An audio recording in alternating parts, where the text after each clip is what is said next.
Yes. 7 yeas, no nays. Okay. That motion carries. We're at number 5 on the agenda for those following along. Is there a motion to adopt? Oh, excuse me, we just did that. Ugh. Yeah. All right, cross that off. Now we're at recognition of elected officials. Are there any current elected officials that wish to give an update about their position? Hearing none, we are at agenda address. Pro Tem Carrington, any requests tonight? Yeah, we have several. Mr. Carlton Jones.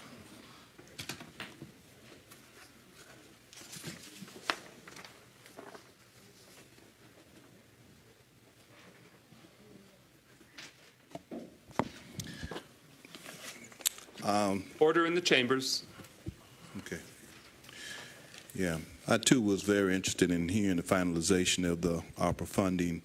Since we didn't get a lot of clarity on that tonight, I support the council trying to get a good understanding.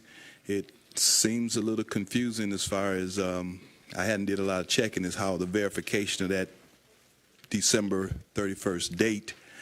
But for what I heard tonight, I will do some checking to see this portal being closed at a particular time when they're saying it's a closing date and it's closed. Just something just doesn't match up right on that. But that item was one I was really interested in hearing and how we was going to make sure, because I want to get some clarity too. When it says the funding need to be spent in 2 years, saying it's obligated, then you're saying it's spent. Is it saying that the city spends it? Because I'm just not quite sure, because some of the funding didn't go through this MOU process. So is it considered spent once you go ahead and contract it with somebody? Or is it considered spent when whomever you contracted with is completed with the ever services they were providing? I'm just not quite clear on that. So if we can get some clarity of what is it when it means that it must be spent, it's just not clear. So that was the item that I wanted to speak to. Once we had some clarity, I thought it was going to come up in the presentation. So that was my item on the agenda. Thank you.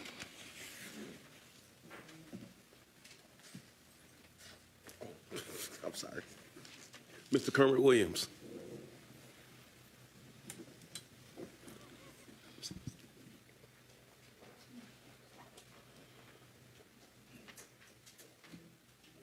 Good evening. First, I was going to speak on the maps, but I changed my mind because we had a public hearing. Just to let all the general public know, I'm not drawing any maps. That's why I'm up here arguing about them, because I haven't drawn any. So just wanted to make sure that we had clarity.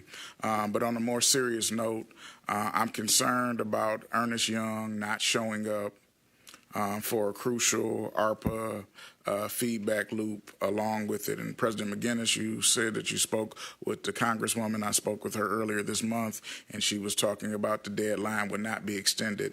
My question for the council and the administration is, what is the clawback policy or indemnification for the city if Ernest Young doesn't deliver on what they said they were going to do?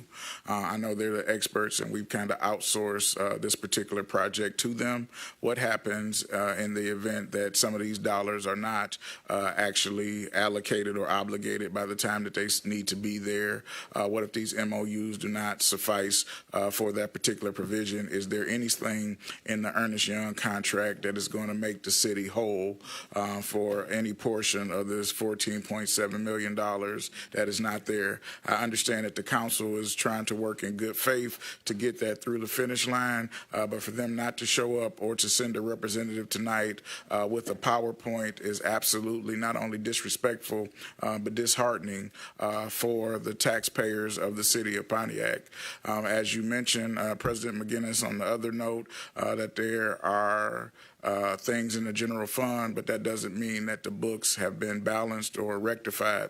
I want to say this because when I took office the first time, it was in emergency management, and the emergency manager had come here before we spent a dime. The city was $6 million in deficit, and they filled that hole in Waterford that they had by outsourcing our fire department to Waterford.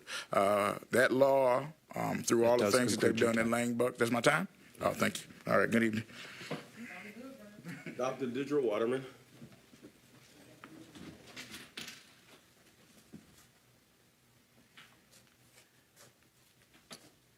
Before we get off the redistricting question, I just want to remind you that the two questions I answered, neither one were answered. Okay. The first one, just to remind you, was that I asked, we're supposed to be having public hearings so you get the public advice, but before we had the public hearing and got the public advice, the decision had already been made to take off 3 of the choices. So my question to you was, whose authority went ahead and changed what was given to the people and just made a facade of having a public hearing? Nobody answered that. And when you know the answer to that, you know who's really making the decisions in this government, when you're really having a facade of taking it to the people and let them decide. That wasn't answered. And the other question, too, I saw the attorney was here. The question that she was going to answer for us regarding the what was in the poorly written section of the charter still hasn't been answered, and at some point it's going to have to be answered.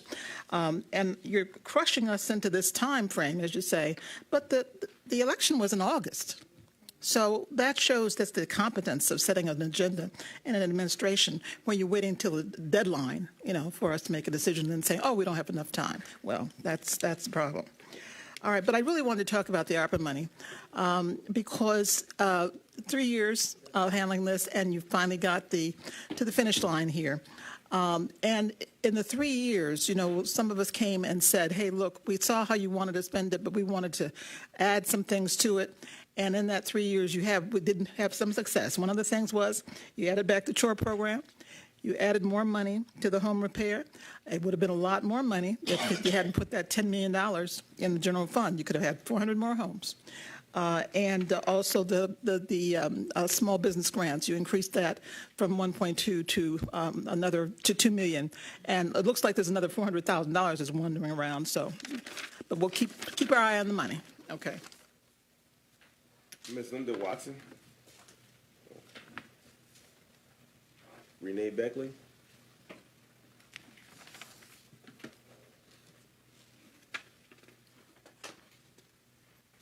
I'm going to keep harping on this because this redistricting thing is not right. I mean, it came out of the blue. I tell you, half the city does not know what's going on. You're going to have a lot of confused people when it's time to vote, and maybe a crucial vote.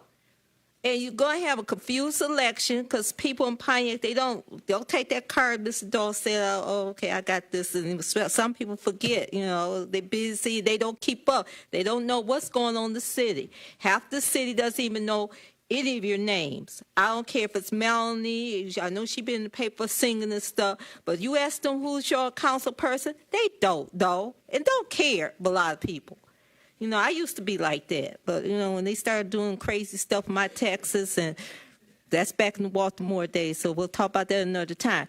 But, no, doing this, and I heard demographics and ratio and stuff. That sounds like gentrification to me. I know what that is. You're trying to change the city. You're going to have a South Africa here. You keep on. The state going to be running. You're going to have people like Schimmel back. You're shrinking the city. You're making it smaller. There is no reason for that charter commission to put that in that charter. There was nothing wrong with those districts the way they were. And it's going to be confused. And then everybody got to get reintroduced. So who's going to switch? And then you're going to take problems. And see, I like to see William walking up in some of those places that he's going to get that he's not familiar with what I just mentioned. I'm not downgrading those people or nothing. It's not the people. It's the problems that happen there. That's what I'm thinking. And the response with the police saying that's tax dollars, fire runs, that's tax dollars. You have to think this. Y'all not thinking. And then you're going to say, oh, we should listen to Renee. And that's what's going to happen. Believe me. Thank you, Ms. Beckley. Rick David? Yes.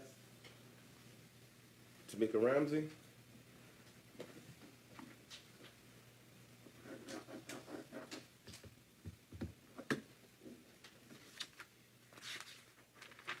We're going to play the lottery tonight. I agree with Dr. Waterman. There was, look at she like, what? Yes. That's why we're going to play the lottery tonight, girl. There was time. The charter was voted on in August. So now I see why y'all be sitting up here mad at the administration. Because y'all playing in our face. Y'all knew. People were asking when was this going to happen. And we have time. And now we don't have time? That's weird. And it's weird on top of the lack of transparency I feel that we have from this council. It's weird on when people ask questions, it's not answered. This is one of the first councils that the closing comments was not to address anything anybody said. How are people going to know what's happening? Your responses. Sometimes, once again, Gloria is asking questions for the general public. She's not asking for her. And when y'all don't answer, then nobody knows, right? And then it allows people to create their own reality and put that out there. And now we're living in the multiverse with dual realities happening and nobody knows exactly what they're doing. We have a president coming into office who don't care about nobody in this city. And we need people that's going to be up there that can fight for us, that are transparent, that we can trust. And I am losing hope that is people up there. We need help. We need to be protected. This city, these residents need people to fight for them. And right now it seems like y'all fighting for yourselves. So we are just asking for more transparency. We are asking for more communication. And we're asking to be treated like y'all work for us because you do. Thank you. Ms. Darlene Clark.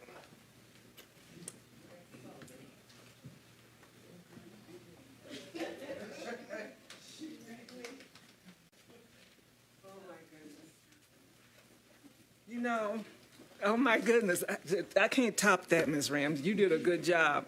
But then, you know, let me add to this right here. Our mayor, he came in, he said about a year ago, he was going to be transparent. The council went along with this, but they agreed that they want to be transparent. Now, correct me if I'm wrong, anybody who know how to run a household. When you bring all your problems to the table at one time, and not let it sink into what you need to do, you can't do it. You bring your problems and you make decisions on the same day you bought your problems. You don't take it away and say, let me think about it. That's why the people has lost trust. Short time, this is not short time. You guys are overwhelmed with too many problems that you're trying to address all by yourself. You're addressing a problem all in one day. You can't do it. You can't. Just to vote on money. You guys are the bank. And let me tell you, everybody who go get the bank for a loan don't always get the loan. I don't care how much good credit they got. Do you understand what I'm trying to say to you guys? You have overwhelmed yourself. You came into a system where you was naive. Administration, I told, Mayor, I don't know nothing about you personally. He is a politician and he is an attorney. And he got 7 unexperienced persons there who relied on him instead of relying on thinking about for themselves. And guess what? I bet she asked for some more money today. Ms. Gloria Miller.